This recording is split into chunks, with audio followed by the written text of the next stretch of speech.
From injury-related setbacks to the possibility of a sizable profit, let's look at the reasons why MJ would want to sell the Charlotte Hornets. Since Michael Jordan, a six-time NBA champion, took over, the Hornets have had difficulty sustaining success on the court. They've only twice made the postseason in the 13 years that he has had majority control of the team, with the most recent appearance in 2016. Must be disappointing for a star like Jordan, right? But there's more to the crushing on-court setbacks. Skip this year. Oh, a side spinning three, Fred VanVleet. Wow, that's a set-up play.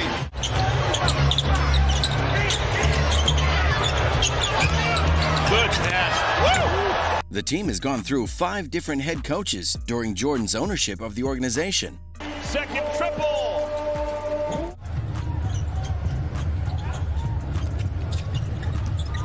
Anunoby, second dunk. And lost out on multiple draft prospects. Yes, you heard that right, 5 different coaches. Yet it seemed as if the team's bleak future was on its way to recovery as LaMelo Ball entered the picture. After selecting LaMelo Ball in the 2020 selection, there's been a glimmer of hope over the past few years that the team was on the right track. Off the window and good. So confused right now. LaMelo passing it around. All right, how about Kepler to the three? After all, Ball seems like a promising man. In Ball's 3 seasons, he has already won Rookie of the Year and has been selected to the All-Star team in his 2nd season. Patient on the screen roll. Loves the little mid-range game. Step back three for LaMelo. So, what went wrong? Well, injury-related setbacks, notably a shattered right ankle that halted his season in February, have prevented the franchise from moving forward. Mark Williams looking like LaMelo Ball with that pass. About 38 feet to the bucket. Put some heat on that spinner. And just like that, the hopes of Ball being the team's savior went down the drain.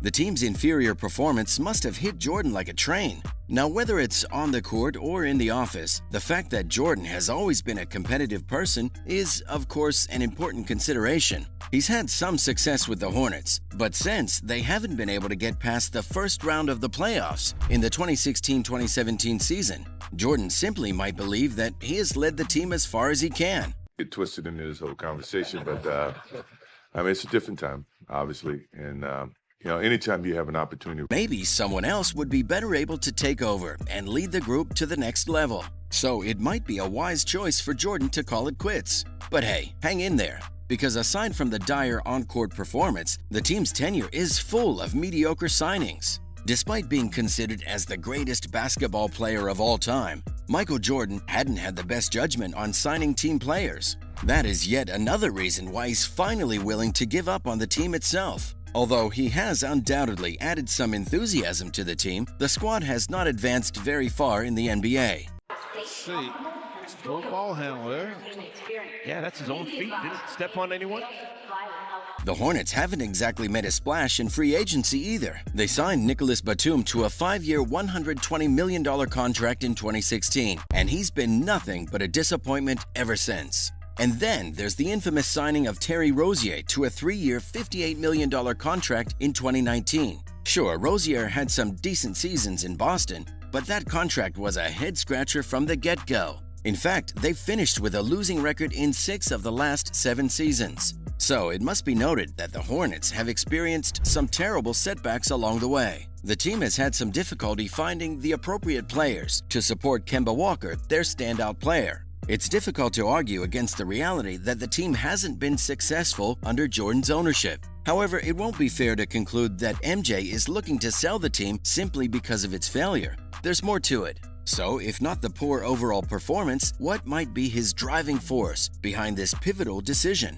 Well, speaking from a business perspective, now might be the perfect time. The Hornets' worth has increased dramatically over the previous 10 years under the GOAT's leadership. Despite not winning any championships during Jordan's 13-year reign and only making the playoffs twice, Forbes believes that the basketball team is now worth $1.7 billion, a gain of 11% from only last year. That makes one hefty profit, doesn't it? The value is nearly 443% from 2010, when Jordan paid $275 million for media billionaire Bob Johnson's 65% interest. Jordan stands to make a sizable profit, alongside the large sum he gets. This would also avoid the ongoing bankruptcy of the team's local media partner. It's a win-win situation for Jordan then, isn't it? So yes, this might as well be the perfect time for the star to say goodbye to his long-standing association. Jordan timed the sell as well as he timed his fadeaway. Is it all about the money though? While money does play a huge role, there are still a few more reasons it makes sense for MJ to let go of the team. One of these can be the NBA's present state. Revenues have decreased as a result of the COVID-19 outbreak, which is still wreaking havoc on the league. In fact, over the following 2 seasons, the league is predicted to lose over $4 billion in revenue. Now that is a lot of money to be lost. Selling while the market is still strong makes sense for someone like Jordan, who has always been a shrewd businessman. So is it just the poor condition that the COVID outbreak has left NBA in, or is there more to the story? Well, Jordan's role in the team's development is also a factor that we must take into account.